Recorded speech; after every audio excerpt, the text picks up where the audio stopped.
and then you're going to fill the drip chamber. You are going to put the blue to the shoe, open your vents, and once you open your vent, it's going to prime through.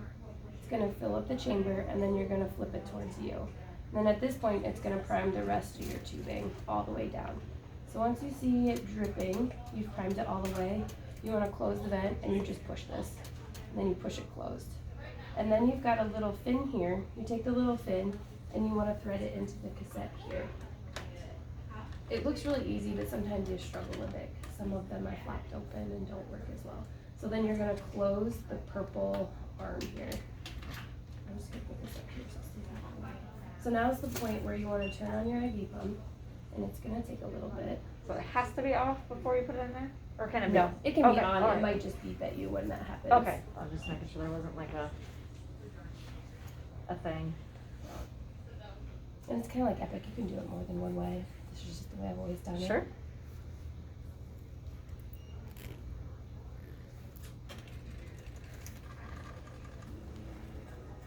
So for training purposes, we're just going to say, yes, this is a new patient.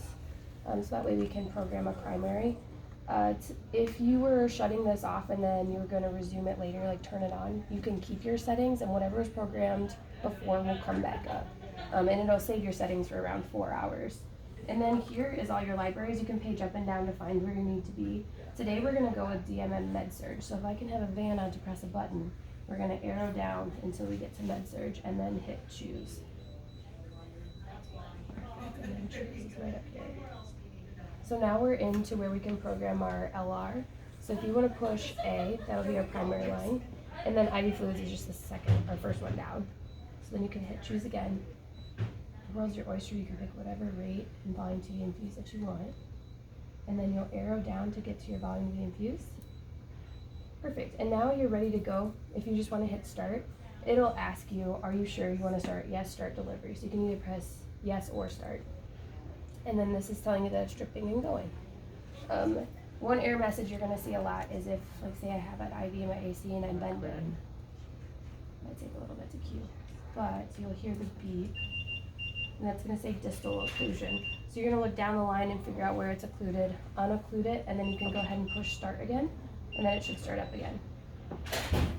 And then sometimes it'll say proximal occlusion. That just means that it's locked up here. And it'll be the same thing, you just hit start. For demonstration purposes, we're going to pretend that there's air in the chamber right now to make it beep again. And so pretend that this said air in chamber or something like that. There's this back prime button. You can take a syringe and you can screw it onto that part, and then you can back prime the air bubbles out of the chamber in here. So go ahead and hit back prime and just hold it in. You gotta press and hold until the fluid comes through. So just keep holding. You don't have to do anything with the syringe now. It'll automatically back prime in there. And so then after you see all the air bubbles are out, you can let go of the back prime and then hit start. And it might be really mad, so you might have to hit start a few times.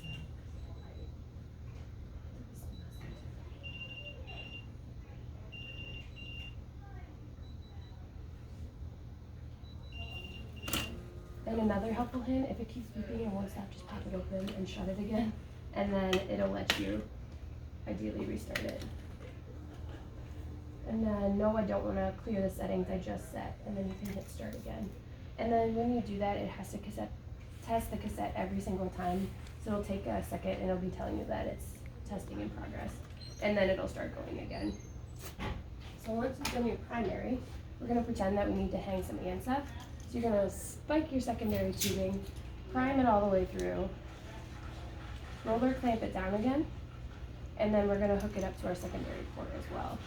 So we'll hook this up, and then make sure we unclamp it here. If someone wants to program some ANSEF, so go ahead and select E, that'll be your secondary channel. And then you can either page down all the way to the C's, or you can type it in on the keys here. So it's kind of like the T9 texting where you have to press it multiple times. So just press it 3 times to get to C, then move over and press it twice for E.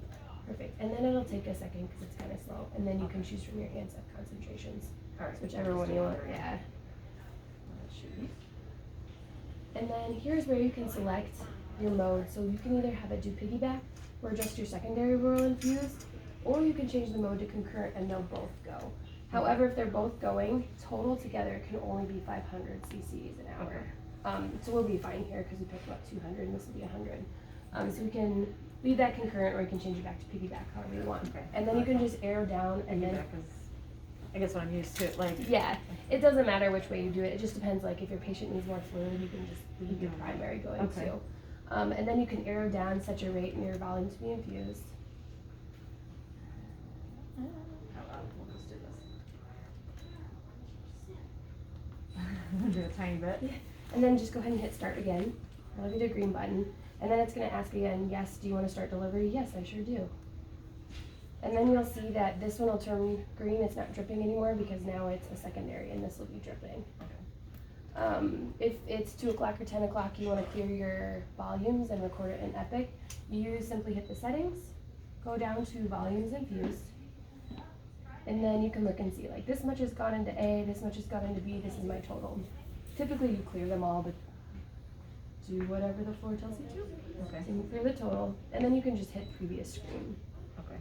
Say when When this is done, it automatically goes back to that setting. Yep, unless by chance you haven't programmed a primary, but it'll squawk at you and tell you you need to program a primary because all you have running is a piggyback, and that'll come up with an error message. Okay. If you got into the wrong library at the very beginning, you can change it. So you can go back to settings and then hit change CCA.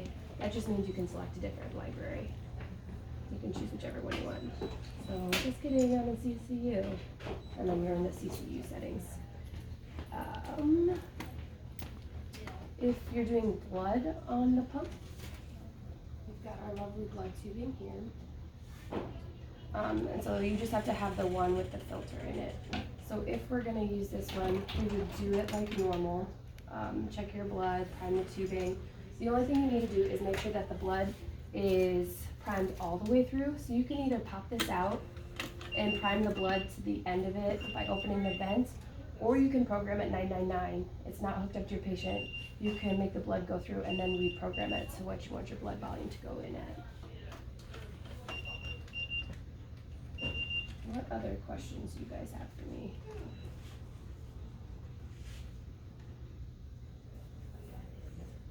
If your pump is going and your patient needs to get up to go to the bathroom and you want to unhook them, you can put the pump in standby. Just start this again. So in the corner here, there'll always be standby if something's running, so you can press the soft key standby.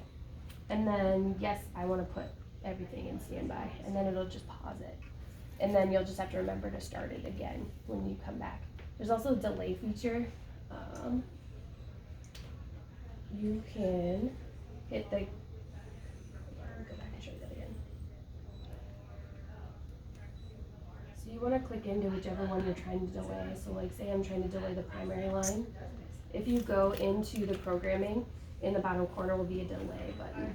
And then you can put the duration that you want the delay to be for. So whatever reason you want to do that, maybe you are going to the bathroom but you want a cue.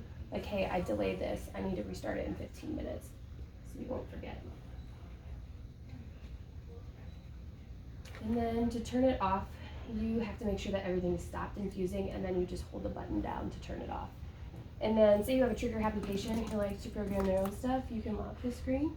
If you press the lock key, the code is 0.9.